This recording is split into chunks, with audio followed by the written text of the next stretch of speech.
भी बात, हाँ मैं आपको साधन अभ्यास के विषय की बातें, जब तक ध्यान में बैठते और तुम्हारे मन में गुनावन उठती हैं तो समझो तुम मन के गुलाम हो इतने। बड़ घबराना नहीं न, ध्यान में जरूर बैठते रहना। एक दिन ऐसा आएगा कि वो मन छलांग मारनी छोड़ देगा। किस तरह छोड़ देगा कि तुम शरीर को नहीं डिगाओगे तो आप पर छूट जाएगी छलांग मारनी। कबीर साहब कहते मन जा तो जाने दे, गए कर राख शरीर, बगैर चले चढ़ाए कमान को कैसे लागे तीर। इसीलिए साधन अभ्यास में मन जा तो जाने दो, अपना अभ्यास करते रहो। जब गुनावन उठती हैं, कई कईयों का भजन नहीं बनता, शिकायत करते मेरा भजन नहीं बनता, मैं ध्यान में बैठता हूं, गुनावन उठती हैं, उन्हें सोचना चाहिए ये कोई पिछले जन्म का कर्म है। जब तक कपड़े में मैल रहता है इतने कभी भी वो उजड़ा नहीं होता, मैल लकड़ जाता वो है कपड़ा चमक उठता। क्यों? धोबी जानता इस कपड़े में सफेदी है, मगर वो ज्यादा भट्टी चढ़ा करके मैल को काट देता। इसीलिए उस उजड़ा करने के लिए उस परमात्मा का नाम ही एक उजला करने लिए साबुन से। और उसी तरह हमारे कर्म कटते, जब गुनावन उठे तो ज्यादा ध्यान में बैठे और सुमरण किया करो। जब तुम सुमरण ज्यादा करते रहो, कहीं ऐसा टेम आ जाएगा कि मन गुनावन उठना बंद कर देगा।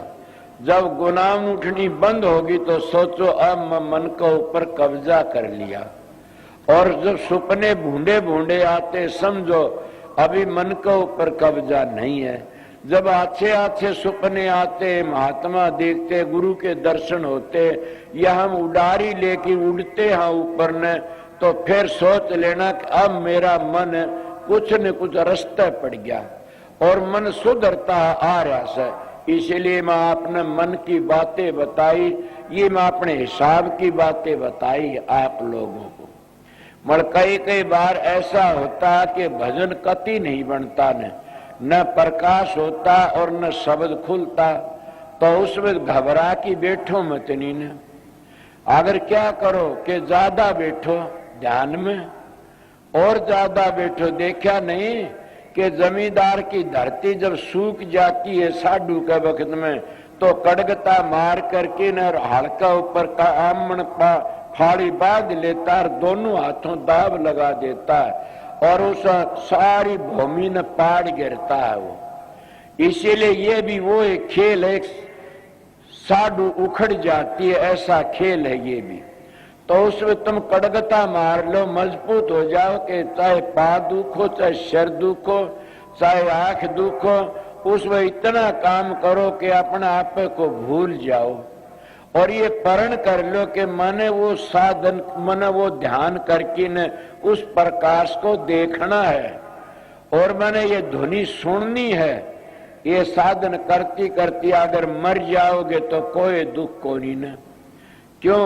राम का नाम लेती लेती मर जा तो कोई दुख। मरना तो वो बुरा जो परमात्मा बेमुख मरता है, जो परमात्मा नाम लेने में मौत आ जाए तो बड़ी अच्छी बात है। इतनी मजबूत ताकत करो कि घबराओ मत, नहीं जुट जाओ, तुम्हारा मन छलांग मारनी छोड़ देगा। कहाँ जाएगा बेचारा? कबीर साहब का दोहा से, दौड़त दौड़त दौड़िया और झालग मन की दौड़, दौड़ थकी मन थिर होया तो वस्तु ठोड़ की ठोड़। के वस्तु तो ठोड़ की ठोड़ है, इसीलिए तुम खुद शरीर ठाकी भाजते हो, तब ये मन कुछ न कुछ काम गड़बड़ कर लेता है। इसलिए जब मन न टिका तो ज्यादा बैठा करो। मेरे पास कई आते हैं, मेरा भजन नहीं बनता, कितनी बार बैठता, इतनी बार ज्यादा बोला, फिर क्या करूं, मन नहीं टिका, मैं उठ लेता हूं। अरे मन अपना काम करता, तू तेरा काम कर मूर्ख। समझो मेरी माता बहन और भाइयों कि जब मन अपनी आदत नहीं छोड़ता, ए मूर्ख तू तेरी आदत क्यों छोड़े से? वो सहज नहीं छोड़ेगा मन अपनी आदत, जुगू जुगू का बिगड़ा हुआ से। इसीलिए उसको राह पर लावना बड़ा मुश्किल से। मगर महात्मा यही एक तजर्बा बता, धुन सुन के मन पति आई कि जब तुम ज्यादा बैठोगे वो एक सेकंड भी उस धुनी में लग गया तो समझ लो तुम्हारा काम बन जाता है। इसीलिए कभी भी बड़े बड़े राजे महाराजे राज छोड़ के ने और उस रस के कारण महात्मा बन गए। कौन सा रास्ता हो शब्द का रस, कौन सा रास्ता हो नाम का रस, कौन सा रास्ता कि वो मस्ती बेपरवाही और उसमें सब कह को भूल जाते हैं। मेरी तो प्रारब्ध ऐसी है, मन तो तुम्हारे खातिर गुरु की ड्यूटी है, गल में पड़ा ढोल बजाना पड़ता है ना। मैं सच कहता हूं कि इतना आनंद इतनी शांति रहती है, मैं किसी मिलने की कोशिश भी ना करूं, मगर करूं क्या, मन तो सारे ऐसे आते हैं मेरे खुड़कड़ान दे। मैं सोचू बेचारा बोल ले देखी जाएगी, एले अपना टेम होता उसमें इतने चौकस हो कि लगा करो कि आसन भी हिलाने की कोशिश मत करया करो। इले सुना नहीं, आसन त मत डोल तो राम मिलेंगे, आसन त मत डोल तो राम मिलेंगे, कटु बचन मत बोल तो राम मिलेंगे, अंतर के पट खोल तो राम मिलेंगे। ये कबीर साहब ने हजारों बरकाई ऐसी बातें, तो हम तो डोल जाते हैं, हम कटु वचन बोल देते हैं और अंदर को नहीं टिटोलते न। बताइए फिर वो अमृत कैसे पियोगे, फिर वो रस कैसे पियोगे। इसलिए आप लोगों बताता हूं कि ऋषि मुनियों ने यही तो बातें कही, संतों ने यही कही कि आसन इतना मजबूत लगाओ, कोई भी लगाओ। ये नहीं कहता तुम पद्मासन लगाओ, ये नहीं कहता तुम गोमुख आसन लगाओ, ये नहीं उकड़ू लगाओ, तुम्हारी मर्जी है, कोई भी आसन लगाओ जिसमें शांति मिल जाए। समझ गए, उसने बदलो मत नहीं बार बार। मैं अपना तजर्बा बताता हूं, बार बार बदलोगे तो बदलने में वृत्ति नीचे उतर आती है।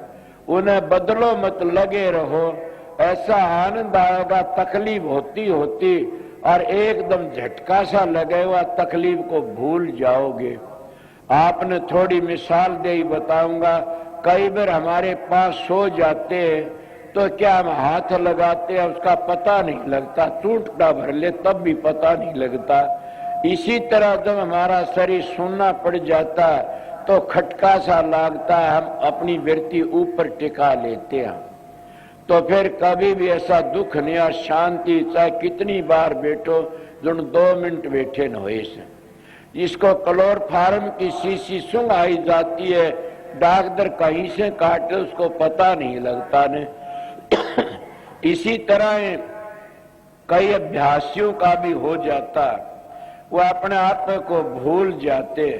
इस रस कारण राजा योगी हो गए, महात्मा हो गए,